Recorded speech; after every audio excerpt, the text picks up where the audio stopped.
all. It is Thursday, the day that I'm recording, the first week of Easter, and it's super duper gloomy here in terms of the weather, but it does feel like Easter to me. I feel just happy and like the lovely joy of Easter Sunday is very much carrying through this first full week of the Easter season. So, in good spirits. I guess part of that is also because my semester is wrapping up and I'm looking forward to that. It's going okay though. Definitely going a lot better this spring than it did in the fall. Um, and the week has been, I don't know, we're all a little dissatisfied with the way that we structured our lesson for this week, so the classes have been a little painful, but we're making it through and I'm looking forward to being done. And that's kind of the topic for today is springing into creativity. I do this every spring. I get motivated by the change of seasons and the beautiful colors, and I want to just knit all these things and come up with new ideas and be all creative. And so I thought we could talk about spring creativity in a lot of different manifestations. So crafts, novenas, bringing it back to the Catholic portion of our show, dance, just generally new project ideas. So, and those are the things in my life where I think of creativity, and they may be slightly different in yours, but I think the ideas are very transferable to any of your hobbies or ideas. So, what's been going on and how does that all tie into creativity? So it's been a nice week, very much carrying that Easter joy forward. Like I said, I'm praying the Divine Mercy Novena. I love that one every year. That one will be wrapping up this weekend on Divine Mercy Sunday. Henry is serving at the 11 o'clock Mass on Divine Mercy Sunday. I'm really excited at our parish. So this has been lovely. I'm starting to think ahead to the novena that I'd like to pray in May. I do one every month with a group of friends. And so I just took a look at my little, if you're watching the video, you can see my calendar hanging on the wall behind me from my parish. So I was taking a look at the feast days coming up. And I don't know, I'm kind of feeling Our Lady of Fatima. Do you have any other ideas with the feast days available in May? If you do, please leave them in the comments. I'd love to hear. But I'm thinking about an Our Lady of Fatima novena. Or we could do a general rosary novena. That's another alternative since it's May, just generally the month of Mary. What do you think? I'd love to hear your ideas. But I look forward to that every month and praying for the intentions of one of my friends. So yes, thinking about May novena ideas. I've got a dance trip coming up in May with my troupe to go study with a well-known ballet dancer in Ohio. And we're going to be staying overnight, going to see a show, and having a workshop the next day. Really excited about this sort of girl time that I'll have and some intensive dance study. I've been feeling very motivated lately by dance. I love dance, and I think this is one of those things that for you, of course, your interest may be completely different from mine, but it's whatever in your life inspires you in terms of maybe the greater performing arts, the arts generally, or it could be something totally unrelated to what we would classify as the traditional arts, but it's something that inspires creativity in you. And right now I'm feeling very motivated by it and what I want to do with it. I'm very grateful that in my adulthood I found a cultural dance form that is very much something you can do throughout your life. I love ballet and I loved it so much as a child, and you can very much take ballet as an adult. But what you see, I think, usually in terms of ballet performance is younger people. It is a dance that can make you prone to injury and is very unforgiving in some ways in terms of how it is portrayed, and therefore it does favor really young people. And adults, I think, can be intimidated. They think of ballet as something that is only for their childhood, which I think is a real shame because I think that there's a studio here that offers ballet, tap, jazz, hip hop, all kinds of different dance for adults. So ballet is something that certainly you could still keep up with as an adult. Um, but it's just one of those things about ballet. I think it's just part of its most intensive sort of high point is going to be when a person is a teenager and in their 20s, and so it's just one of the things that, because of the intensive nature of the footwork and the demands on your body, it's beautiful to watch. I still would like to go back and take an adult dance class, to be honest with you. I think it's such a beautiful foundational dance for everything else that you do. But I'm grateful for what I do now because I'm like not even at my peak yet. I mean, you see belly dancers dancing well into decades and decades and decades from now for me. And I love that. I love feeling like I'm not too old to do this and that I still have a lot of good performing years ahead of me. That's a wonderful feeling. I love that. And I have always been a person that is inspired by learning and knowing how much I still have to learn. I think part of having a good challenge is to always feel that there's more for you out there. And I very much feel that way. The more that I learn about dance and this particular form of dance, the more I know that there is so much more that I don't know and that I can still learn. And so I'm very excited by going to workshops with other dancers and learning from them and learning more about the history and culture of the dance. And yeah, I'm really enjoying that right now and thinking about choreography and some other workshops and classes I'd like to take, and it's a big yay. Spring just really seems to inspire that for me in so many different ways, like I mentioned. So that's what's going on with me in May with dance. Also in May, I've got a trip coming up to visit my sister that I'm really excited about. The whole family's going, so we're taking a road trip, and I'm excited by that. And so I'm sure we're going to have lots of fun chatting time and visiting and seeing the sights in New England, and very excited about that. So it's going to be a really good month. And we'll also have the Our Lady of Fatima Novena in there.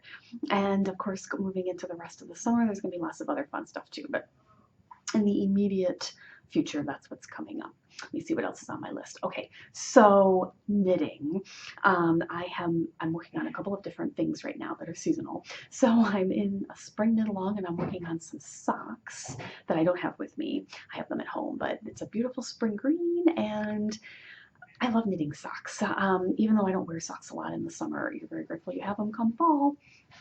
And they're small and portable, and over the summer, of course, you don't want like a big heavy project that's sitting in your lap and making you warm, and socks are perfect. So I'm working on those, and I'm also working on a sweater which is not so small. Eventually, right now it is, but it's going to grow. It's going to be hot and heavy, so I don't know how much I'll be working on it in the deep part of the summer. But in October, I'm taking a road trip with my knitting group to the New York Sheep and Wool Festival, and this is the biggest fiber festival in the country. I've never been there, and it's I think a 5-hour ride from where I live. So we're going to be spending 2 days there, and I'm super excited. And we're all knitting matching sweaters because we're nerds. So the name of the pattern is called Opposite Poles, and I will link to it in the show notes. And I'll show you if you're watching the video. It looks like I don't even know what it looks like right now. It certainly doesn't look like a sweater, but it has a very unique construction in that we have a back piece that's a rectangle and it's got cables and things going on there. And then you attach to part of the back piece and you're starting to knit in a circular pattern. And eventually it looks like a sweater. So it's like a miracle. And so I've got part of the attach here, and you can see some lovely cables going on here. That's going to be around the edge. And I have a provisional cast on end over here that we're going to pick those stitches back up and do other exciting things. And, so you knit this sort of a circle that has an opening.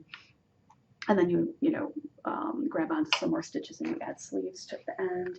And my yarn is a dark green. It's October that this event is, and I'm really looking forward to going, and I'm really hoping to have this sweater done by then so that we can all take a picture in our matching sweaters, because that's what the goal is, that's what we're working towards.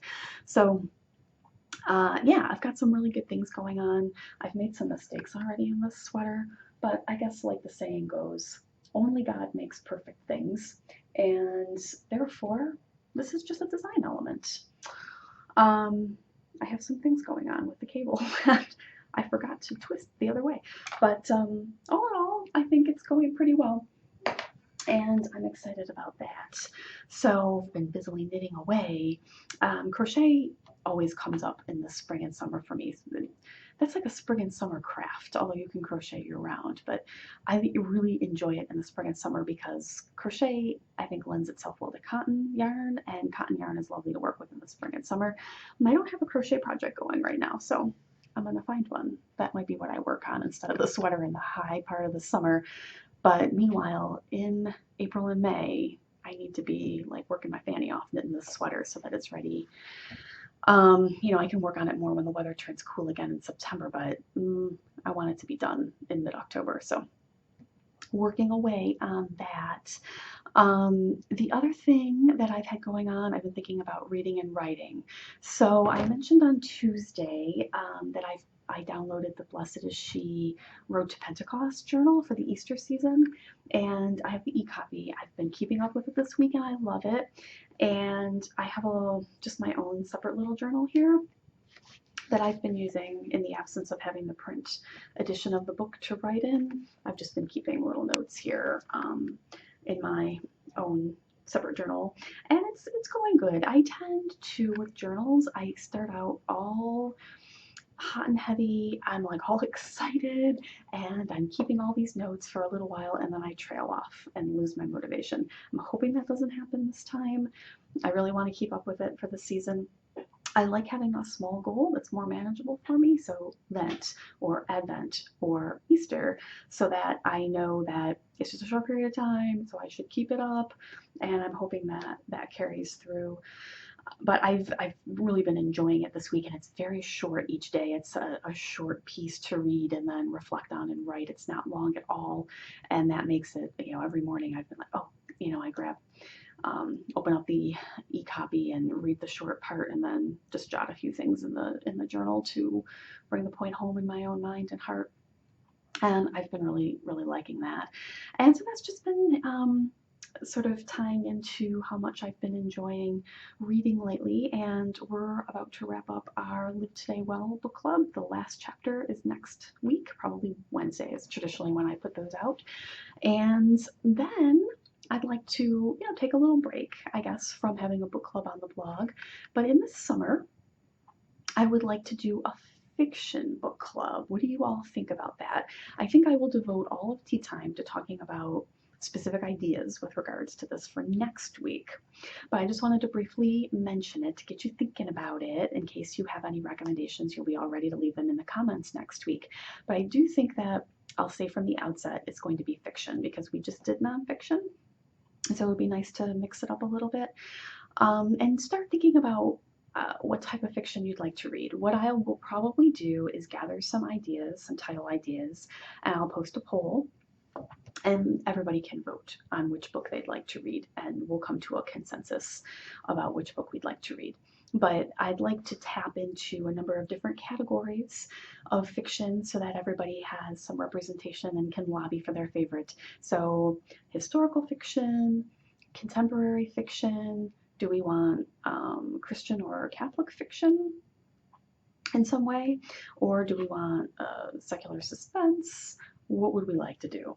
So be thinking about some ideas, and I'll gather some this week as well, and we can dive into those ideas a little bit more next week. But I'm excited about that.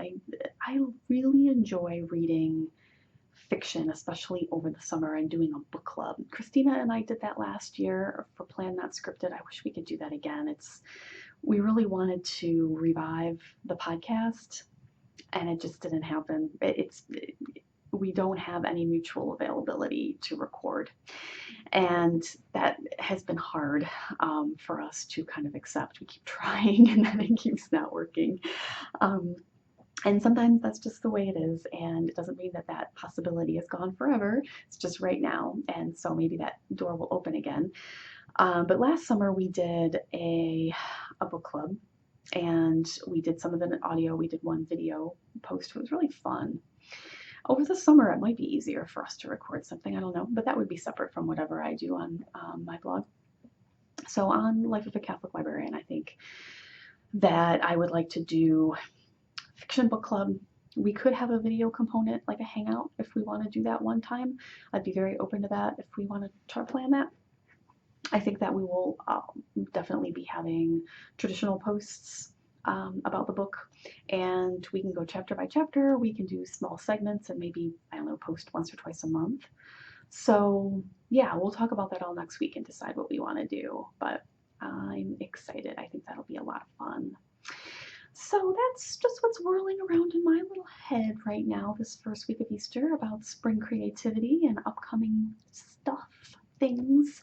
So what is going on with you in terms of spring and projects, what you're working on, what you'd like to work on? I've been thinking about what I want to do on the blog for the summer. Yeah, well, I've got some ideas. So this is always, if I'm going to change, I'm not a person that really likes change, but sometimes change is good. And if I am going to change something, it's almost certainly going to be in the spring and summer. It's just, I don't know, it's my time for trying new things. So I may experiment with some new topics, posts. I wanted to do that last summer. I had an idea for having sort of a project that would be an offshoot of my blog. And that didn't end up, I didn't end up having enough time to devote to it, but that's on my mind a little bit, like maybe we'll be able to make something work. So I'll keep you posted with these little ideas that I have. If you have any ideas about, now that we're not going to have the book club for a little while, what could we talk about one day a week? Do we want to have a different type of discussion post on the blog? Yeah, I don't know, just thinking. It's always nice to try new things, right?